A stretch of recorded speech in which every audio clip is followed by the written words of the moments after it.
อันนี้ก็คือปืนคู่ใจของเพิ่นเนาะสมัยที่ว่าเพิ่นไปปราบเสือได้พี่น้อง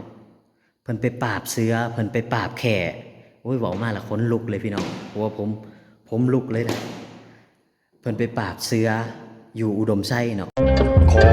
จูงมือพระเดชพระคุณข้าสักจึกมาแล้วพี่น้องเอ๋ย1 ซับ1 ไลค์1 แซ่เพื่อเป็นกำลังใจขอสบายดี FC ทุกท่านเนาะพระเดชพระคุณที่ให้การติดตามรายการสักจึกอยู่ตอนนี้สักจึกเองก็อยู่ที่วังเสียงแก้วเนาะซึ่งเป็นวังของบุคคลสำคัญในประวัติศาสตร์ลาวเนาะเพิ่นมีส่วนในการกอบกู้เอกราชและก็เป็นบุคคลที่สำคัญที่อีกผู้หนึ่งเนาะในประวัติศาสตร์ลาวถ้าชื่อเพิ่นแล้วทุกคนต้องรู้จักเนาะโดยเฉพาะแม่นชาวไทยเนาะเพราะว่าเพิ่นนี้ในช่วงหนึ่งที่เพิ่นลี้ภัยไปอยู่ประเทศไทยเนาะอันนี้ก็คือวังเสียงแก้วเนาะวังเสียงแก้วเป็นที่พักของเสด็จเจ้าเพชรราชรัตนวงศาเนาะซึ่งเป็นลูกชายคนที่3เจ้าชายคนที่3ของมหาอุปราชบุญคงเนาะผู้เป็นพระบิดาเจ้าเพชรราชนี่ก็เป็นอ้ายของ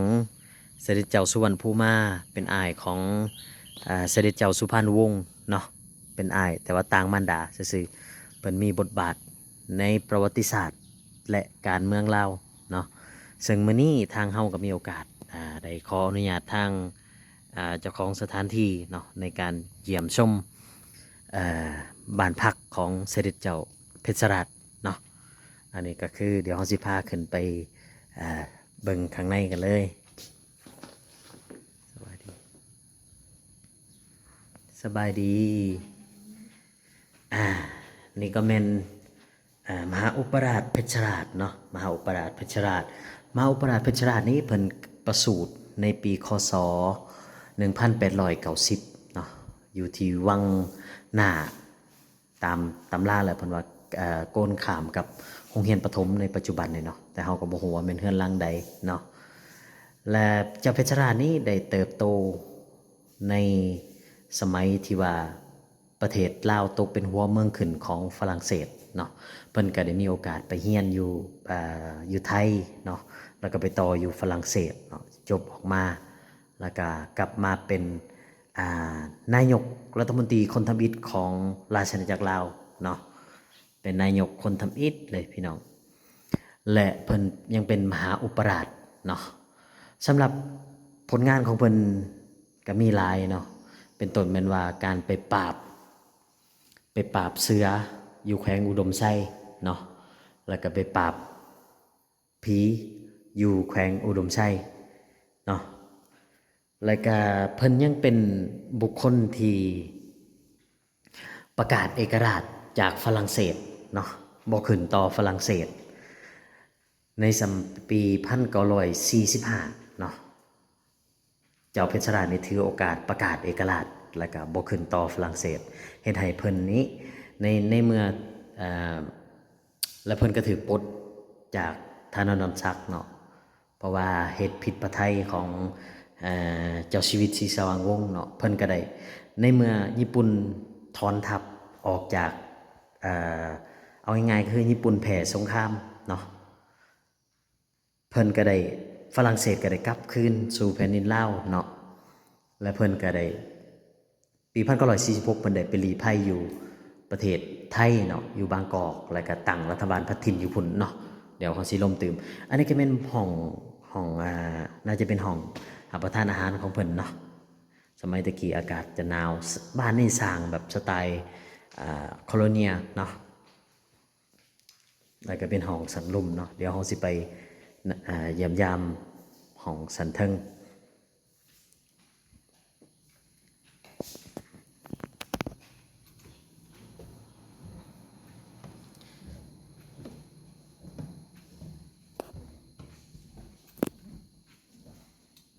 เดี๋ยวเขาสิมาไหวเพิ่นเนาะ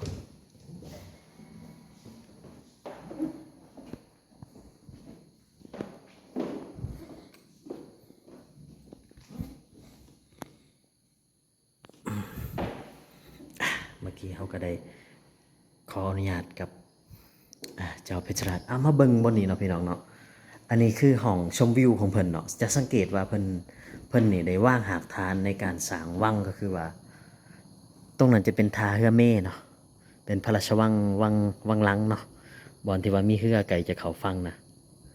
ถ้าเขาแนมมาแต่ฟังหลวงพระบางแนมเข้ามาเนาะจะเห็นแบบจะเห็นวังอันนี้เลยเพราะว่าสร้างบอนนำคลองที่ว่าโค้งจะเห็นว่าเพิ่นจับเขาห้องว่าโลเคชั่นนี่สุดยอดเลยเนาะอันนี้ก็เป็นห้องอาหารเนาะเดี๋ยวสิลงจะพาไปรีวิวเบิ่ง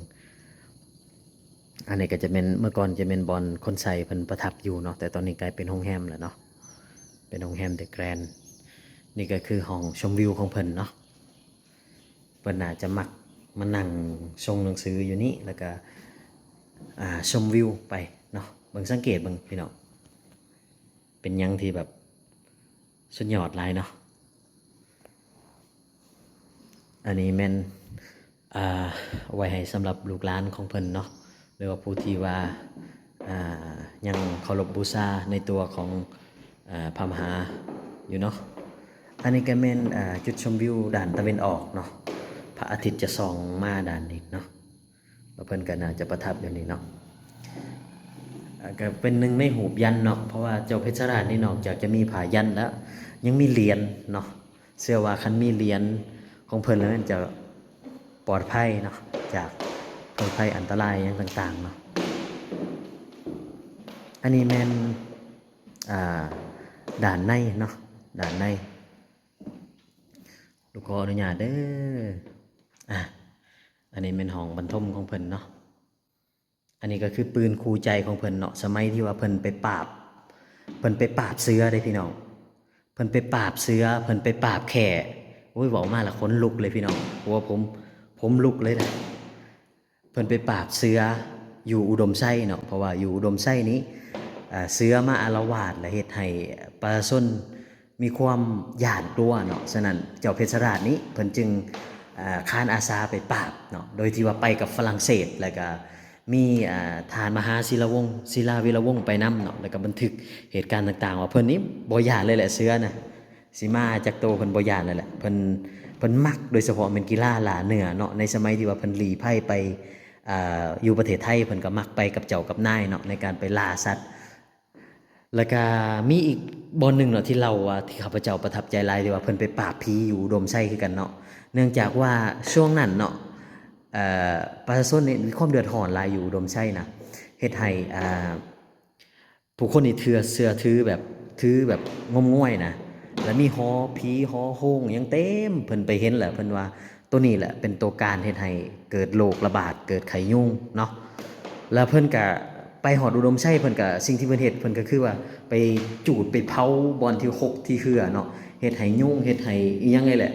ออกจากกันให้ได้ประชาชนนี่เกิดมีความแบบรู้สึกดีอกดีใจแล้วก็เมื่อบ่มีความหกเหือหยังน่ะยุ่งหยังก็บ่อยู่เนาะเฮ็ดให้ประชาชนผู้ที่เจ็บไข้ได้เป็นก็หายป่วยเนาะและเพิ่นก็ให้คำแนะนำกับพระเจ้าและเพิ่นยังไปปราบแขกได้พี่น้องเพิ่นไปปราบแขกอยู่สวรรณเขตเนาะน้องแขกที่ว่าเฮ็ดให้รบกวนการดำรงชีวิตของพ่อแม่ประชาชนอยู่สวรรณเขตเพิ่นนี้ก็เป็นคนไปปราบแขกเนาะอันนี้แม่นสิเว้าประวัติโดยย่อของเพิ่นเนาะและนอกจากนั้นเนาะทั้งอันนี้บทบาทเรื่องการดูแลประชาชนน่ะบ่ว่าเพิ่นสิเสด็จไปจังใดน่ะก็มีคนมาให้การต้อนรับขับสู่เพิ่นเด้ประเทศชาติลาวนี่เกิดได้ก็ย้อนเพิ่นนี่เนาะเพิ่นเป็นผู้ที่ว่าสักนำเนาะสักนำให้คันบ่มีเพิ่นล่ะอีกอย่างประการหนึ่งเนาะจะบ่มีอักษรลาวในทุกๆมื้อเนาะเพราะว่าเพิ่นเป็นคนคัดค้านบ่ให้ฝรั่งเศสเปลี่ยนอักษรลาวคือกันกับเวียดนามเนาะเวียดนามก็คือมีการเปลี่ยนแปลงเนาะเปลี่ยนแปลงอักษรเดิมแต่ว่าลาวนี้ทางฝรั่งเศสอยากเปลี่ยนให้มาเป็นอักษรฝรั่งเศสแต่ว่าเพิ่นนี่คัดค้านเนาะอันนี้มันจะเป็นโหเพิ่นเนาะอันนี้เป็นพระบิดาของเพิ่นเนาะมหาอุปราชบุญคงเนาะอันนี้มหาอุปราชเพชรราชแล้วก็มอมคำอ้วนเนาะมอมคำอ้วนนี่มอมคำอ้วนนี่ถ้าชื่อบ่ผิดก็จะเป็นมารดาของเจ้าสุพรรณวงศ์เนาะขออนุญาตอันนี้ก็แม่นห้องนอนของเพิ่นเนาะแล้วก็ ปืนคู่ใจอันนี้ก็ธนูพี่น้องธนูรูปนี้เนาะหลายคนสี่คุณเนาะอันผู้ชายได้หน่อยอันแม่นพลเอกชวลิตยงใจยุทธเด้อเนาะที่ว่าถ่ายรูปกับเพิ่นเนาะเพราะว่าในช่วงที่เพิ่นหลีภัยไปอยู่ประเทศไทยเพิ่นก็ได้มีเลขาเนาะจังซื่อก็คือป่าของพลเอกชวลิตยงใจยุทธเนาะเว้าเรื่องพระเจ้าเพชรราชและเพิ่นมีผลงานที่หลากหลายเนาะเพิ่นเกิดประสูติในปี1890เนาะแล้วก็เสด็จสวรรคตในปี1957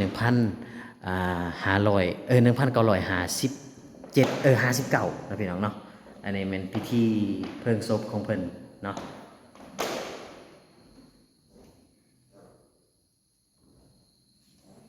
เดี๋ยวจะพาไปดูไปเบิ่งขอกหมาของเพิ่นเนาะโอ้เมื่อกี้นี่ขนลุกเลยพี่น้องอันนี้ก็โหภาพที่ว่าเพิ่นเสด็จกลับลาวเนาะในปี1957เนาะเขามารายงานโตต่อพระเจ้าสิบแผ่นดินเนาะเดี๋ยวสิพาไปเบิ่งของหมาเพิ่นเมื่อก่อนบอนนี้ก็จะเป็นห้องครัวเพิ่นเนาะทางย่างไปห้องครัวเพิ่นเนาะทางย่างไปห้องครัวแล้วก็ห้องน้ำเนาะส่วนเดี๋ยวสิพาไปเบิ่งของหมาเพิ่นอันนี้เป็นน้ำสางเพิ่นเนาะน้ำสางบ่ทันแม่นอันน่ะเพิ่นมักเล่นกีฬาปิงปองนะมันจะมีบอลที่ว่าเพิ่นเล่นกีฬาปิงปองเนี่ยนะเนาะ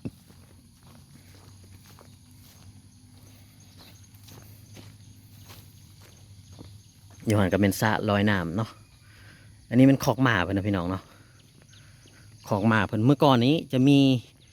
บริเวณนี้จะเป็นป่าเลยพี่น้องจะมีทั้งเสือจะมีทั้งยังไงแหละสนั่นคอกหมาเพิ่นจะสร้างเป็นเฮือนไว้เนาะขอบเพื่อว่าบ่ให้สัตว์หายหรือว่าเสือยังมาทำลายขอกหมาของเพิ่นเนาะ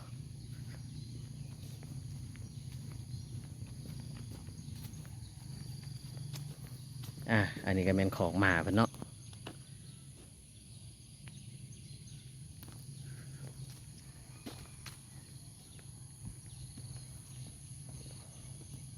ของหมาวังเสียงแก้วเนาะพี่น้องเนาะเดี๋ยวที่จริงแล้วล่างนี่เนี่ยเพิ่นก็บ่ได้เปิดให้พักเนาะเพิ่นเนี่ยทางผู้จัดการเพิ่นยังคงรักษาไว้เนาะโดยเฉพาะแม่นวันศีลวันพระใหญ่นี่จะมีลูกหลานของเพิ่นเนาะที่ว่าผู้ที่ศรัทธาในตัวของพระเจ้าเพชรราชเนาะถึงว่าเพิ่นจะเสียชีวิตไปแล้วแต่ว่าเฮายังให้การเคารพของเพิ่นเนาะคันเมืองไทยน่าจะเป็นคล้ายๆกับเสด็จยังเกาะซื้อยังเกาะที่ว่าในสมัยร.5นะจื่อซื้อเพิ่นบ่ได้เนาะบวรออกบวรนี่แหละ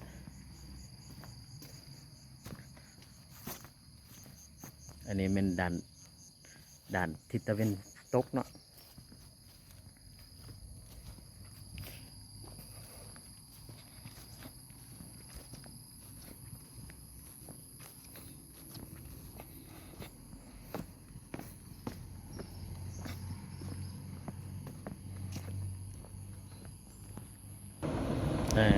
แบบนี้จะเห็นในสัตว์เนาะฝั่งนั้นก็จะเป็นฝั่งบันจานเนาะพี่น้องเนาะบันจานอันนี้กับพาตังเกเนาะพาตังเกอันนี้จะเป็นห้องนอนห้องอันรับประทานอาหารของเพิ่นเนาะหรือว่านั่งรับประทานอาหารนี่แล้วก็ชมเมืองในเมืองเนาะอันนั้นเป็นผู้ซีเนาะผู้สูงอยู่พุ่นนั้นเป็นผู้ซีเนาะเด็ผู้ซีแล้วก็บอนนี้เป็นพระราชวังเนาะแล้วก็ท่าเรือเมท่าเรือหลวงเนาะอยู่ทางบอนที่ว่ามีเรือหลายๆลำเนาะอันนี้ก็เป็นท่าเรือของเพิ่นเนาะคนสมัยตะกี้จะนิยมเดินทางโดยทางเรือเนาะสมัยก่อนนะเดินทางเวียงจันทร์หลวงพระบางสมัยบ่ทันมีเครื่องบินนะมันใส่เรือนี่แหละเนาะเพิ่นก็เดินทางเข้าไปในเมืองน่าจะทางเรือเนาะอันนี้มันท่าเรือของเพิ่นเนาะย่างเข้ามาเลยก็มาเจอกับ